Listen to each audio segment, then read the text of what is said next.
So retirement. Mm-hmm. It's meant to be a time for relaxing. Right. That earned security. Definitely. But imagine seeing that security just chipped away little by little. Deductions popping up that you never, ever authorized. Yeah. Well, that's apparently the reality for many retirees in Brazil right now. Oh.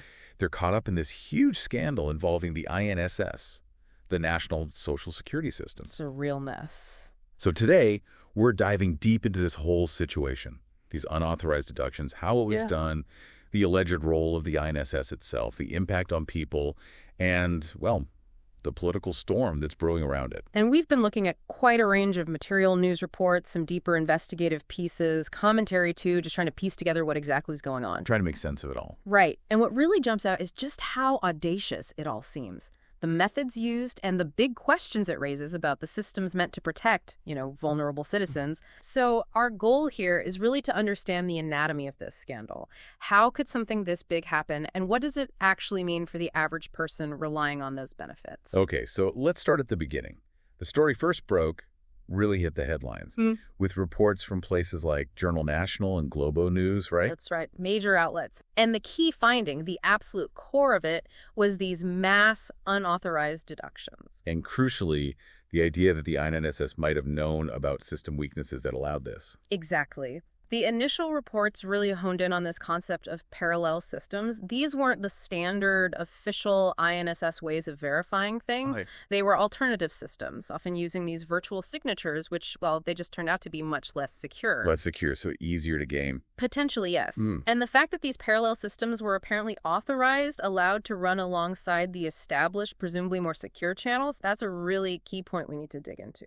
Right. And how these deductions actually happened, it sounds almost unbelievable. Yeah. You had these associations like Andadap, Imar Brazil, Master Prev, APIN. Several of them mentioned. And they somehow used loopholes, specifically around these less secure online signature websites. That seems to be the mechanism, exploiting these simpler, perhaps less rigorous virtual signature processes. And the scale was huge. I mean, Andadap apparently enrolled over 184,000 people in just 1 month. 1 month. That kind of speed. It's incredible. And APIN, another one, supposedly made over 175,000 deductions in their first month using these methods. Yeah, that volume, that velocity, you'd think that alone would trigger major alarms somewhere, wouldn't you? You absolutely would. And here's a statistic that just stops you in your tracks. Apparently, over 99% of the deductions made by these specific associations were later disputed by the beneficiaries themselves. 99%. Over 99%. It's not like a few errors slipped through. No, that's basically everyone saying, hold on, I didn't agree to this. Precisely. It strongly suggests a systemic problem where unauthorized actions weren't just possible, but maybe even widespread within those specific operations. That number screams breakdown. It really does. Which inevitably brings us back to the INSS itself. Because they have rules, right? Regulations that are supposed to require advanced electronic signatures, biometric checks, things like that for deductions. Yes, those safeguards are meant to be in place. So how on earth did these parallel systems, the ones relying on weaker virtual signatures, not only get approved to keep operating? Well, that is the multi-million-dollar question, isn't it? The rules existed on paper. Why weren't they applied consistently across the board? It points to, at best, a serious lapse in oversight. Or worse. Or worse. And this is where the focus turns towards leadership, specifically the former INSS president, Alexandre. Right, his name keeps coming up. Reports suggest he repeatedly authorized these parallel biometric systems, these less secure methods. And extended their use, apparently. Extended them. So it wasn't just a single mistake or oversight. It seems like a pattern. Even, reportedly, after red flags about fraud were already being raised publicly. And even while investigations were starting. And here's the bit I find really head-scratching. There was apparently a more secure system being developed, or maybe even available, from DataPrev. Yes, the reports mention that. A potentially better alternative. Yet the INSS, under Stefanetto, allegedly continued to allow these more vulnerable parallel systems to function.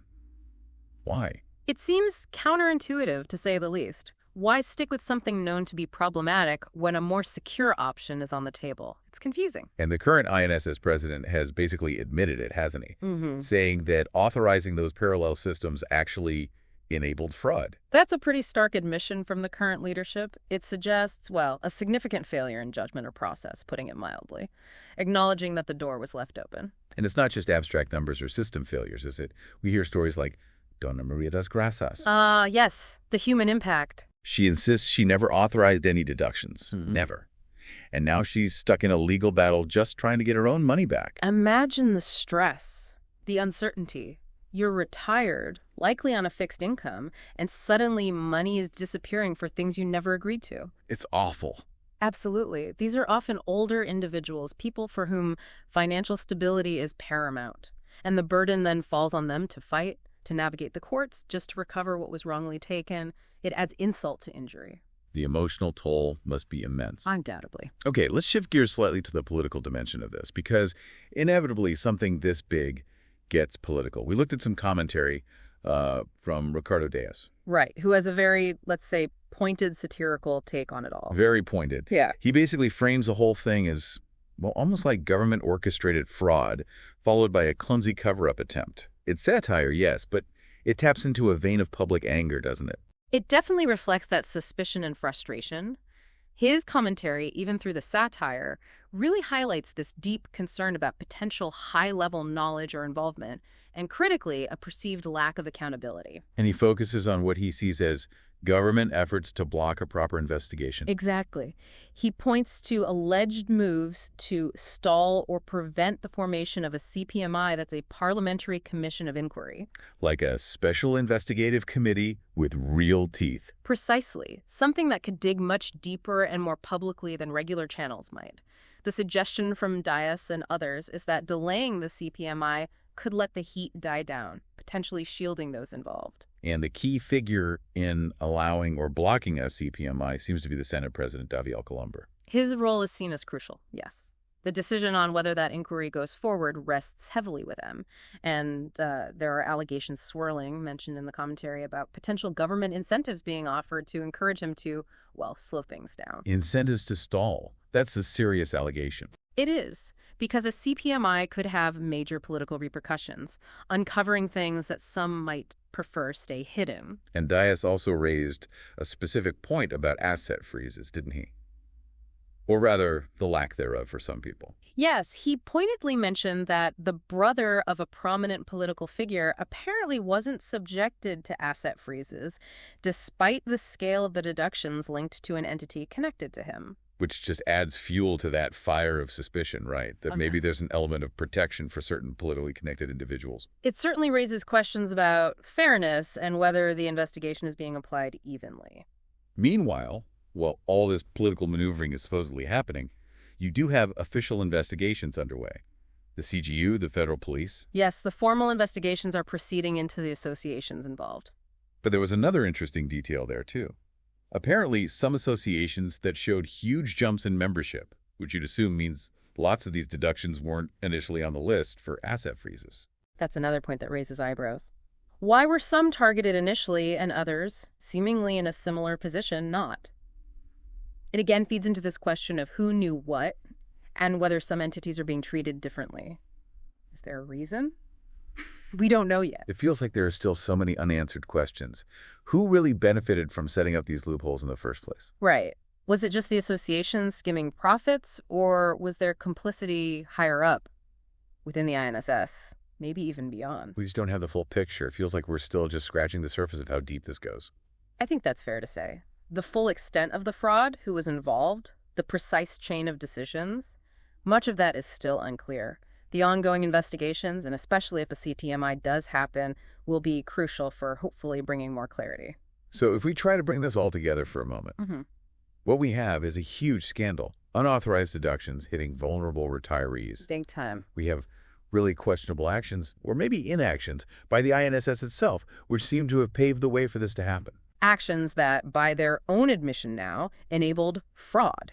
We have a very real, very damaging impact on individual people's lives and finances. Absolutely devastating for some. And surrounding it all, this significant political storm with serious accusations about cover-ups and who is being protected. It's a multi-layered crisis, really. And when you step back and look at the bigger picture, it forces you to ask some hard questions.